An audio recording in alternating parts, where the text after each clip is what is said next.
Step 1. Click on File /Save As /Browse /File Type Excel Macro Enabled Workbook XLSM /Save As. Step 2. Then click on File, Options, Customize Ribbon.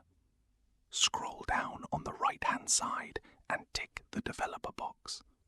OK. Step 3. Then click on the Developer tab and then Macro Security, and then tick the bottom box of Enable VBA codes. Not recommended. Potentially dangerous code can run. Step 4. Then save down the file. Then close the file. And then reopen. Step 5. Then go on to Visual Basic. And then Insert /Module. Then paste in the code which is in the description.